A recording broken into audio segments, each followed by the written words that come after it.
Ladies and gentlemen, coming to the microphone, standing 6 feet tall, weighing in at 151 pounds, he is the High Ranger, the mess from the west. He is Keane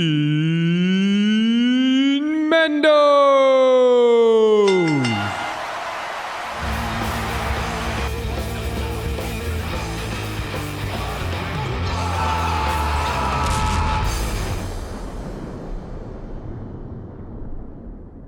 Hello, ladies and gentlemen, I am back.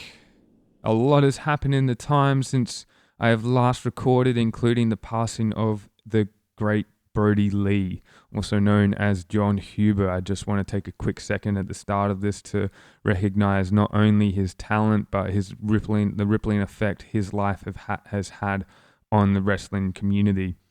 Now, you always hear stories of people being top blokes after death, but this guy truly was one of the best people around. All I've been seeing is just wrestlers all over the world, from Japan to the big leagues to obviously AEW, just expressing their feeling of loss from losing such a kind-hearted soul, a great family man, and to recognize that he will be resting in paradise and he will be sorely, sorely missed. So I'm just going to take a moment of silence now for him.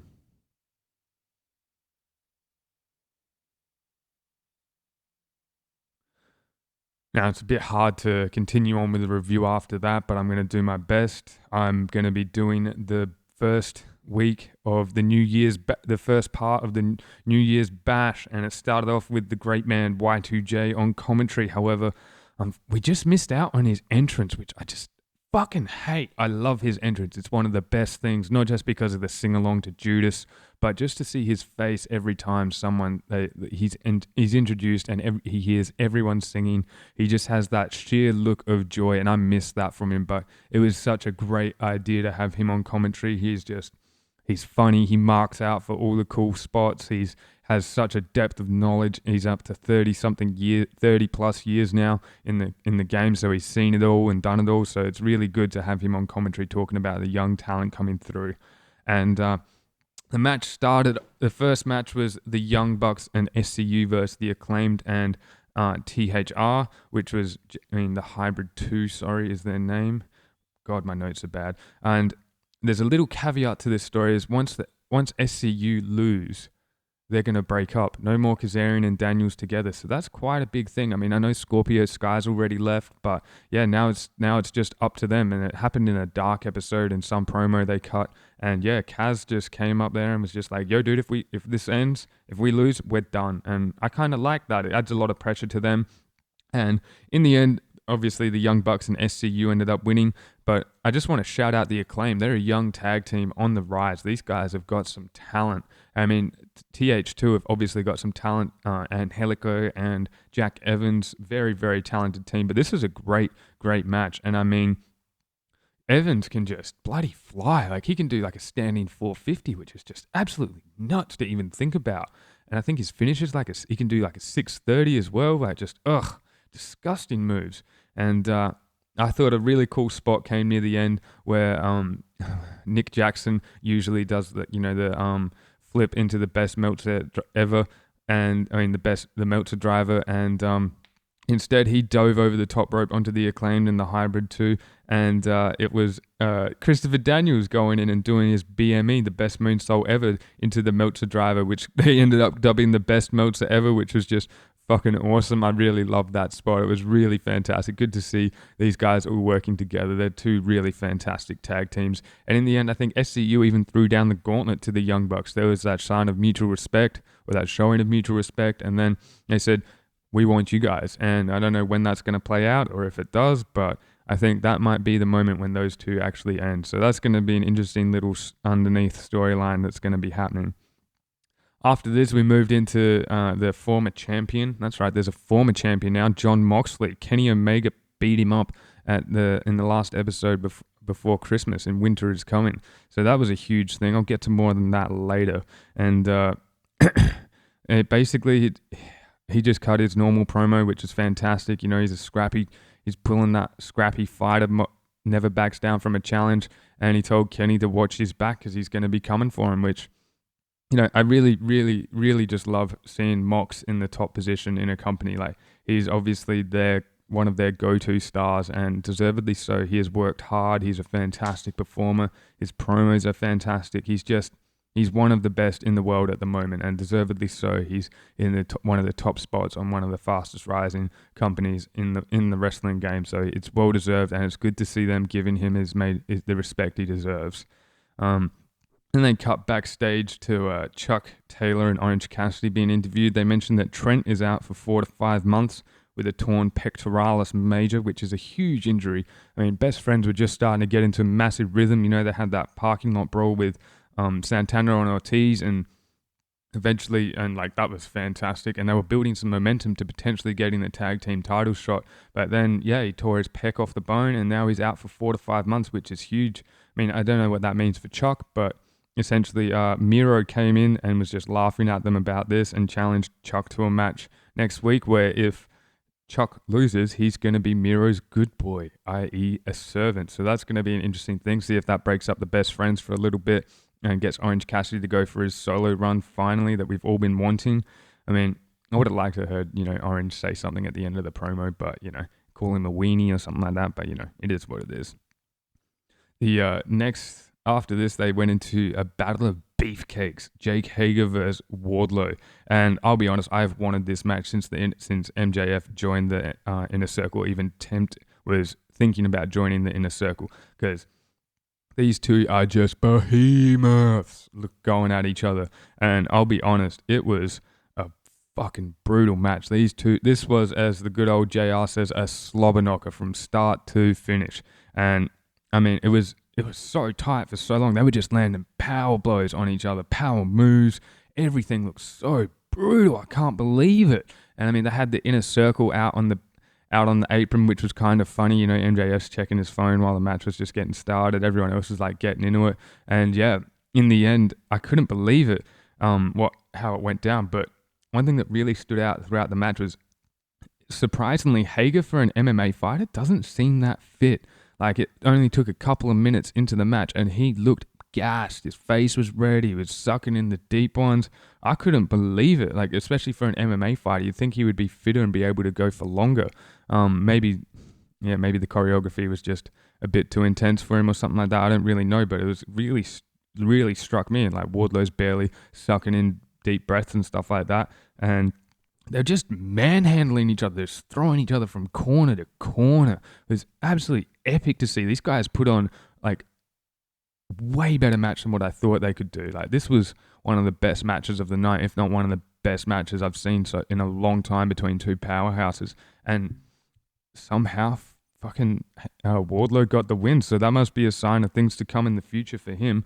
Hopefully he gets a bit of a monster push. Maybe him and MJF have something further on in the year going on where he turns on MJF finally after being pushed around. I don't know, but this kid has a lot of potential. I mean, he's just a fucking freak, and like his finisher, the F10, god damn, man, god damn. I know Lesnar had the F5, but the F10 is like doubly impressive, as you can imagine, with a 5 to a 10. But after that match, they sort of cooled down a little bit, and they had Brian Cage versus Darby Allin for the TNT title. They had a weigh-in for that, which was, as it plays out, most weigh-ins usually do. But one thing that really struck out to me was just Taz. He's just turned in from being like the most intense dude ever to just being a whinging little prick, and I fucking hate it. He's so much better than this. I mean, he does it well, don't get me wrong, but he just whinges and complains about everything, and it's just, that ain't you, man. Like, you're the tough guy. You're the tough brawler from the Bronx. Like, that's what you're about, and I think having him being a more hard-nosed manager would help Team Taz a lot better. And I noticed something as well. His son was out there with him, which was kind of interesting. But, it was all of Team Taz, Powerhouse Hobbs, Ricky Starks, Cage, Taz, and his son all there. And Darby was all by himself. So that was kind of interesting. And I mean, if you didn't know and have been living under a rock, Sting is now in AEW, which firstly is awesome. He's incredible, and just having him around must be so beneficial to all of the talent around. The knowledge and experiences that he has is just fantastic. I'm not too sure if he's going to get in the ring yet, has been teasing, but so far in the months that I have been watching but not reviewing, he's just walked out and basically done, stared people down and threatened with a baseball bat, and everyone else has just ran off. So, I mean, I was expecting him to come out again because every time Darby's around, Sting has been appearing lately. So I was expecting that to happen. But one thing that was weird was Darby, I think, actually spoke on a mic for the first time. I don't remember him cutting a live promo ever. And I've got to be honest, Kid spoke well. Like, this might have been a bit of a proving ground for him to see what he can do. Like, usually he does those video promos and stuff like that. But hearing him speak, he's got a good voice for it. He's got the right level of intensity. It's going to be interesting. I'm really looking forward to their TNT title match next week. That should be a fantastic match. I'm sure Cage is just going to beat the living shit out of him.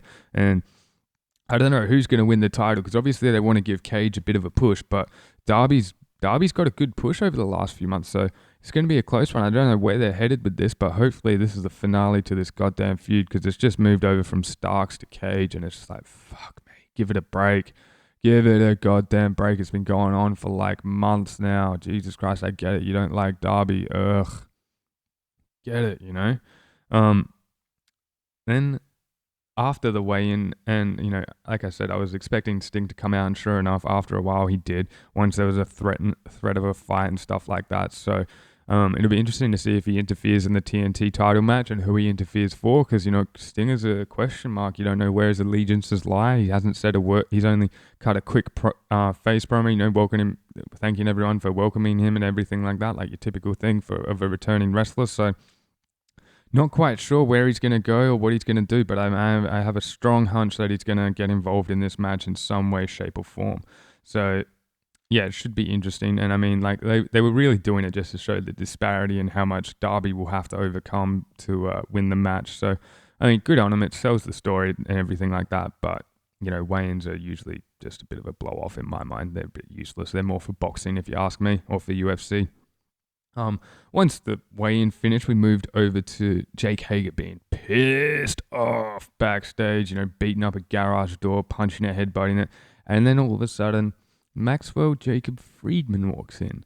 And, you know, Hager's like, oh man, I'm going to fucking deck you if you don't leave. And MJF calms him down and talks to him and gives him some dap and just like talks him up and stuff like that. Gives him a good rub.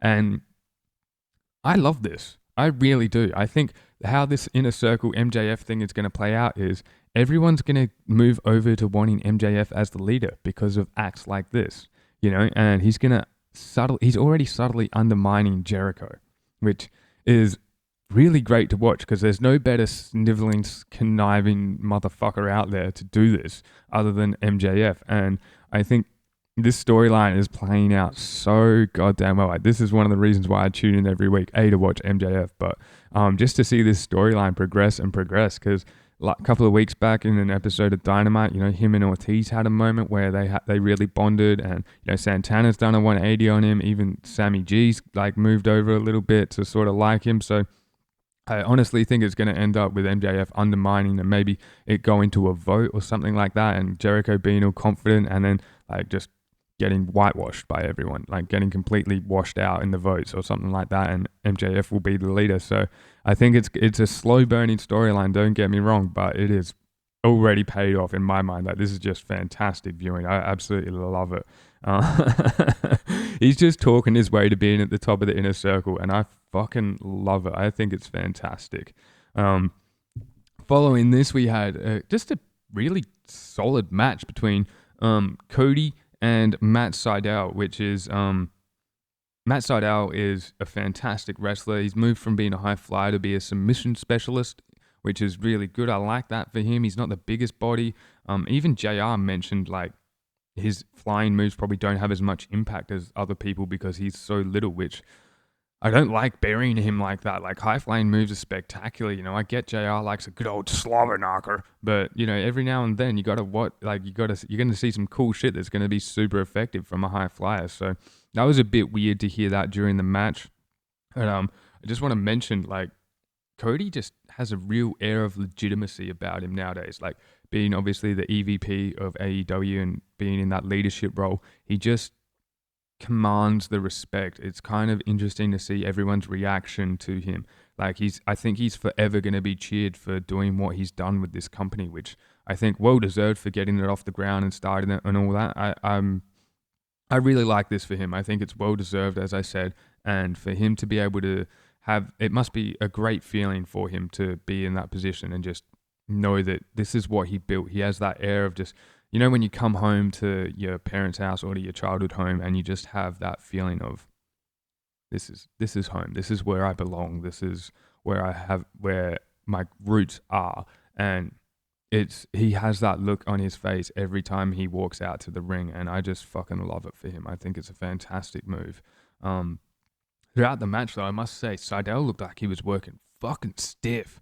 Like, those kicks looked like they were actually landing, and like, I mean, good on Cody for taking it if he was. And in the end, he took 2 crossroads to get the win, which is surprising, but maybe that was a little bit of payback for working stiff. I'm not too sure, but definitely on all the footage of the match, it just looked like everything was actually landing, which was really quite a good touch to it. I mean, I don't know what the idea of the storyline is and where they're going, but during the match, Cody accidentally punched Serpentico, of the Chaos Project, and so after the match, the Chaos Project came in and tried to beat down Seidel for some reason, and Cody. There might be something going on down the line with that, but I mean, watching it, like, Serpentico took most of the punishment. Luther pretty much just got thrown out the ring because I guess he's so much older, and when in most of their matches he uses Serpentico as a weapon and stuff like that because he's just not able to move around the ring as well as what he used to. So, going to be interesting to see if that has another ramification further on down the line. But yeah, I think that was just a interesting spot in the match. After that, we moved on to the AEW Women's Title match between Abaddon and Shida, and Abaddon has been terrorizing Shida lately, which has been a good change-up. Usually you're used to Shida, just taking on whoever comes her way and just demolishing them. But, yeah, Abaddon even took a bite out of Shida's neck a couple of weeks ago and caused it to bleed, so Shida came out with like a scarf around her neck, I guess, or something like that, and let me tell you, this was just a weird match. I mean, there's no way Abaddon wins. I don't think she's got the right style for a champion, but she is goddamn scary. She's got like one of those bright red eye contacts going for her. She's got blood dripping down her mouth. She comes out crawling to the ring. She even did the cool Bray Wyatt, back, like laying on her back and just pushes herself up facing Shida. That was really cool. But she doesn't really have much of an offensive game. Most of her offensive game is just shrieking and screaming while like clubbing people. And I mean, I guess that sort of pays off for the Savage, but yeah, just a weird offensive match and weird offensive skill set. And I mean, halfway through the match, she goes under the ring and drags Shida in, and Brimsberg, the referee's like, what the fuck do I do? What the fuck? I'm checking on them all.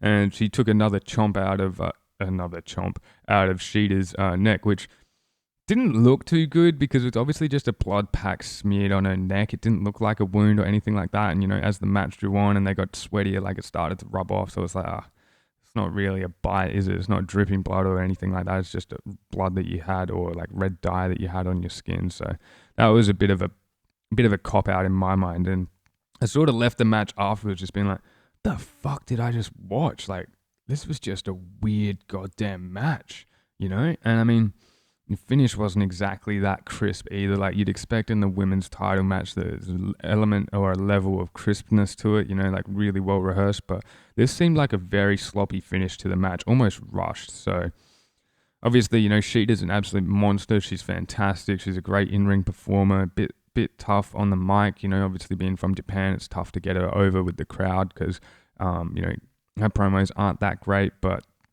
yeah, I'd really love to see Britt Baker challenge her for the title. I think that's a great story. I think that's a great person to have challenge her. Similar talent levels in the ring, great promo skills, and I think this year Britt Baker should win the women's title at some point. She's too hot of a heel right now to not be that asshole-ish heel that wins everything. Yeah, I think that's where it's headed, but hopefully this is a blow off to the Abaddon and Shida feud because I'm pretty much done with that one. That's done. And now to the main event of the night. And now I just want to break it down a bit of what we missed. I mentioned earlier, Jon Moxley is the former champion. Pinned him in the Winter is Coming episode just before the new year with some help from Don Callis, who is the head of TNA. Him and Kenny go way back to almost childhood. I don't know how legitimate that is, but apparently.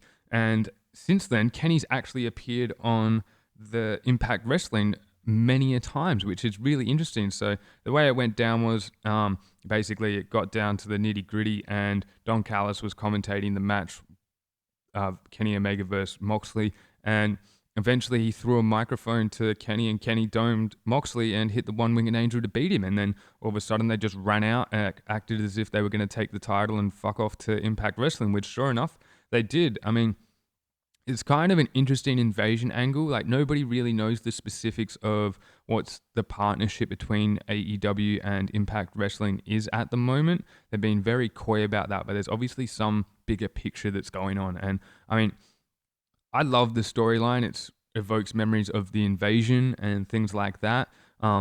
Where it's going from here is going to be quite interesting because, you know, stuff happens at the end that I'll get into in a little bit that sort of sowed the seeds to can move this further and stuff like that.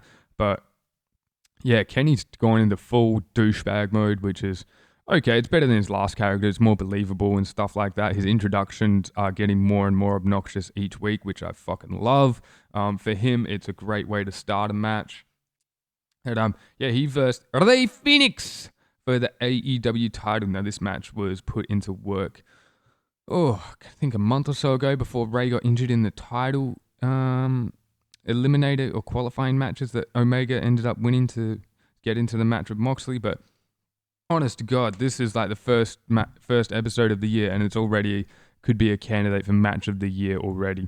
And I mean, Rey Fenix is just goddamn incredible. He blows my mind at the talent that he has, the way he moves across the ropes, the moves he does, his counters, his just awesome ability is just absolutely incredible. But I mean, and the reason why it could be match of the year is because Kenny is just as good, just in a different way. He's an absolute savage. His power moves are powerful. He can do anything and everything within that ring. And this match was so crisp. And having watched Abaddon versus Shida beforehand, watching this one, this was like two pros going to work. Let me tell you, there was spot after spot after spot. And I mean, there were some sick moments where, like, Kenny hit a V. Sorry.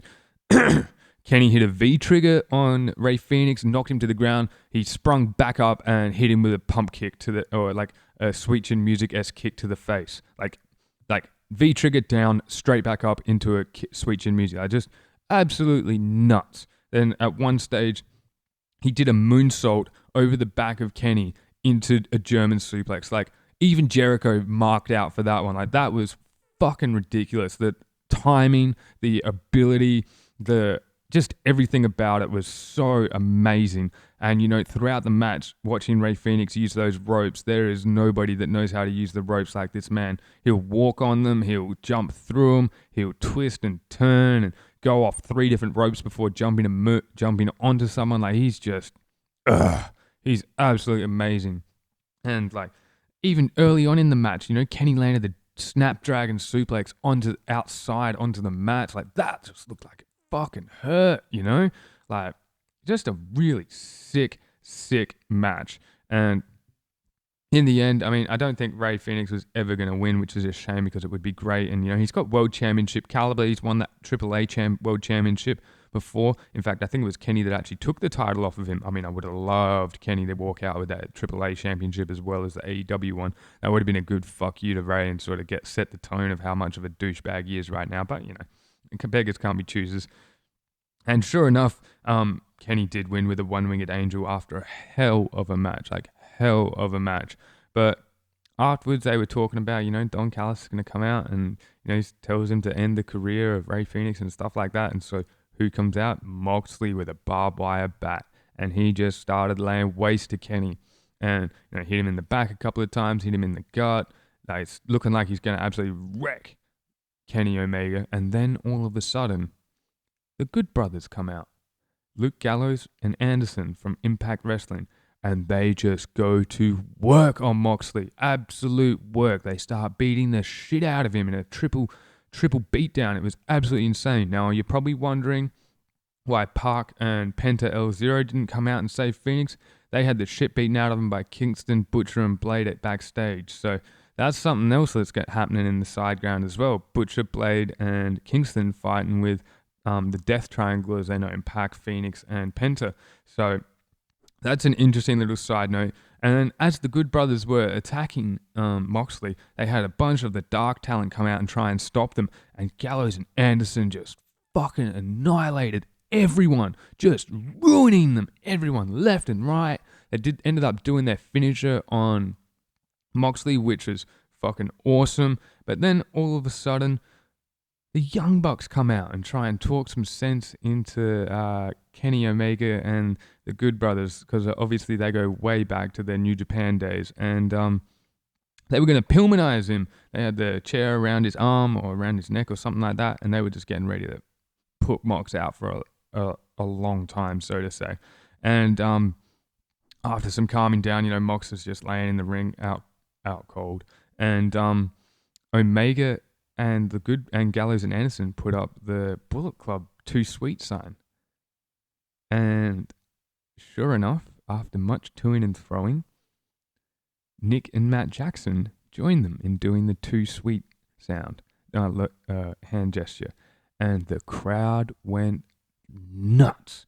Like, way to turn heels into faces, or tweeners or whatever the fuck. Everyone loves the Bullet Club. Everyone knows how dominant they are through New Japan and all other forms of wrestling. So there is a massive crossover happening with these guys and Impact Wrestling, and I am there for it. It is absolutely awesome. I can't wait to see how it plays out. And I'll be honest, in the last few months, I've watched a bit of the big leagues, sort of keep track a bit of what the other promotions are doing, and just to keep myself abreast as to to compare and contrast the two. And there is nothing like this storyline anywhere. This is hot. I am so heavily invested to it. I cannot wait to watch part 2 of the Beach Bash to see what goes down between everyone, because apparently the Elite is in action. And I don't know if that means the Young Bucks and Kenny, or if it means Gallows and Anderson and Kenny, but shit is going down. In fact, I'm pretty sure Kenny even has a match on an Impact Wrestling pay-per-view soon against the Impact Wrestling champ and a couple other guys. He's teaming with the Good Brothers in a 6-man tag match. And I mean, are they going to come invade? Are more Impact wrestlers going to come and invade? Are the Impact women going to come and invade and attack Shida and some other ones? What the fuck is going to go on? And that is what I love about this. It has got me questioning every facet of what I know about this promotion and where their storylines are going. It is fucking awesome. And on that note, ladies and gentlemen, that is how I'm going to finish, with that absolute excitement bombshell. I look forward to talking to you next week. Thank you very much for listening.